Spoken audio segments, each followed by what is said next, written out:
Ministria e Brendshme e Shqipërisë ka shpallur nën gratë aktivisten Iqbal Huduti duke i ndaluar hyrjen në territorin shqiptar për një periudhë prej 15 vitesh.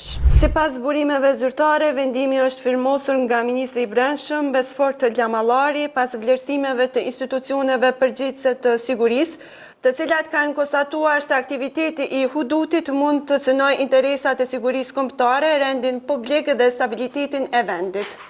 Urdhri i shpalljes nën grata është përcjell për zbatim tek strukturat e policisë së shtetit, si dhe tek autoritetet kufitare dhe të migracionit, të cilat do të ndërmarrin masat e nevojshme për zbatimin e vendimit.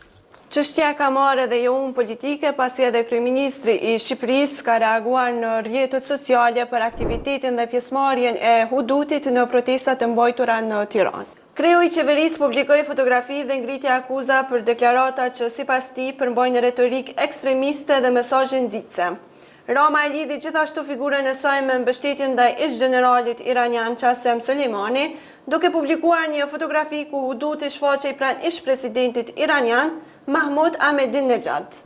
Nga ana tjetër, Iqbal Berisha Huduti ka reaguar ndaj akuzave të kryeministrit, duke thënë se pjesëmarrja e saj në protesta nuk ka të bëjë me interesa personale apo përfitime, por me bindje patriotike dhe qytetare.